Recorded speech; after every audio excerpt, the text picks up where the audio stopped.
The fast way to health. Some rules on eating. 1. Eat only when really hungry, and nothing but the simplest and plainest of food.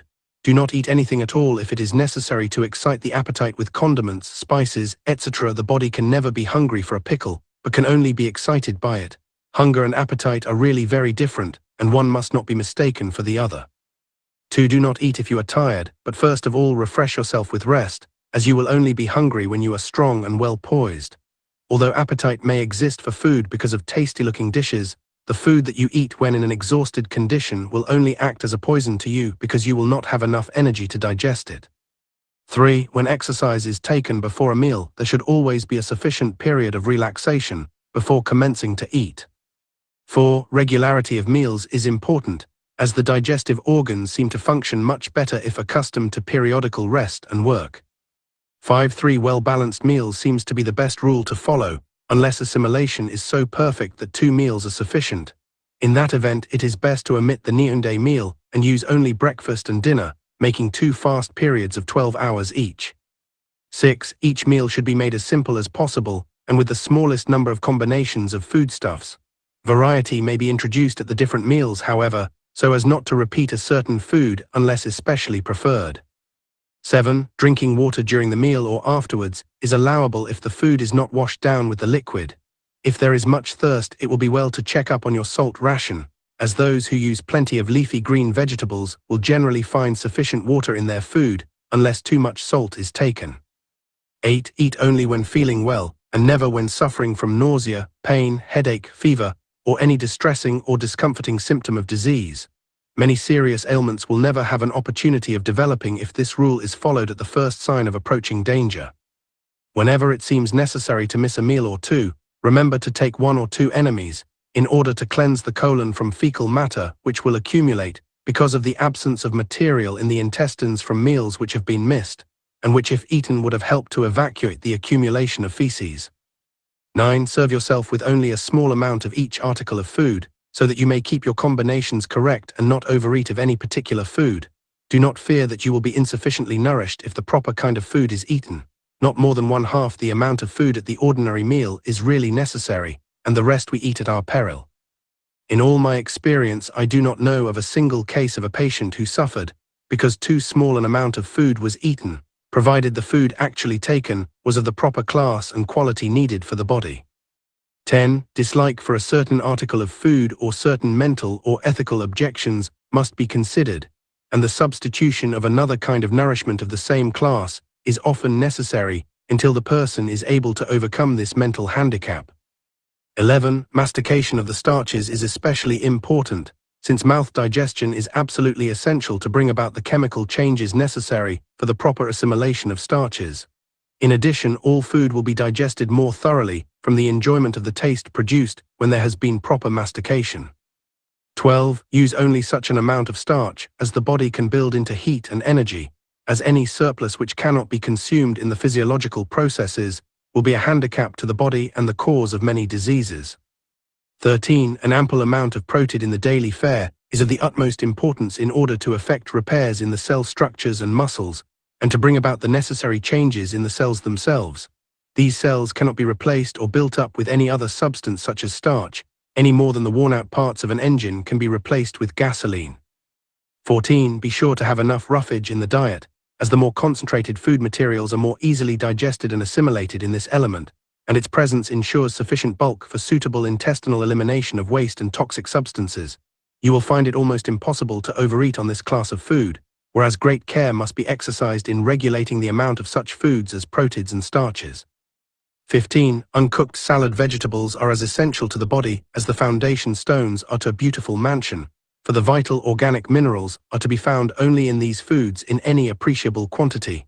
They furnish all of the vitamins necessary for the body, and in fact are the only foods which contain these vitamins to any extent. 16. Unhappy mental states paralyze digestion, and when the body is under the control of fear, hatred, criticism, jealousy, or any of the destructive emotions, the food taken into the stomach acts as a direct poison to the body, and although its action is generally slower, the poisoning is as sure as that of carbolic acid. It is the direct cause of many diseases and the contributing cause of many others. Better a banquet of inharmonious food mixtures coupled with the joy usually present on such occasions, than the everyday gloom of the family table. Chapter XV. Suggestions for a daily regime. Upon arising in the morning, it is always a good plan to take some form of physical culture exercise, either walking, or the calisthenic movements explained in the chapter on exercise and digestion. If you go for a walk, the best plan is to dress in some heavy clothing and walk rapidly, so as to produce profuse perspiration, then take the calisthenic exercises upon completing the walk. Walking is one of the most valuable exercises, but will never supply the proper benefit to the system unless the other exercises are taken as well, especially those lying on the back and face downward, where the abdominal and back muscles are brought into play. Do not miss a morning without taking some of these exercises for at least 10 minutes. Follow the walk and exercises by a cold shower bath.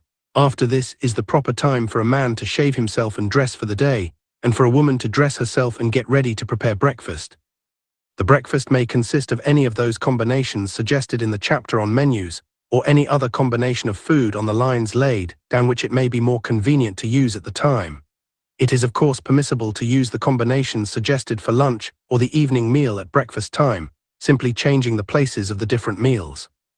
After breakfast, a regular habit should be formed of going to the toilet and sitting there until the proper bowel evacuation takes place. It is not a good plan to read the paper at this time, but to concentrate upon the necessary function. Between breakfast and lunch, if you are able to take the time, a walk of 1 or 2 miles would be very beneficial. If you are a housewife, it ought to be possible to arrange this, as you can regulate your work accordingly. Those working in offices, however, will not always be able to find the time except on Sundays. Lunch may consist of any suitable combination, but I would especially refer you to those suggestions given in the chapter on food combinations. During the afternoon, if it is possible, a walk of 1 mile or 2 is again recommended.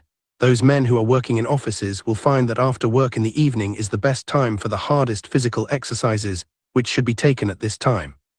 A most desirable way to get this exercise is to go to a gymnasium and go through the various forms of exercise which are used there. Boxing and wrestling, handball, exercises with chest weights, and other such vigorous exertions are especially recommended.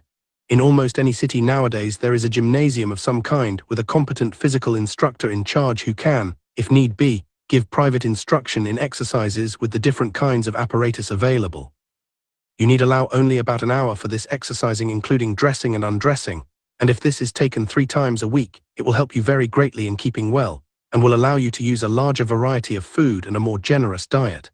In some cities there are gymnasiums for women where they can go during the middle of the afternoon and indulge in those vigorous exercises which they have had to do without since the days of childhood. If this exercise is taken in the middle of the afternoon, there will still be sufficient time to get home and prepare the evening meal. A surprising thing that will be noted if exercise of this kind is taken during the day is that you will not require as much sleep as you have been accustomed to, and you will observe that the physical culture exercising has actually rejuvenated your body to such an extent that not more than 8 hours sleep will be necessary. I have found some people who could cut down their hours of sleep to much less than this simply by increasing the amount of physical culture exercise they took. This does not exactly mean increasing the amount of work they were doing, but rather in adopting those particular exercises which are especially recommended in this book as vitality building.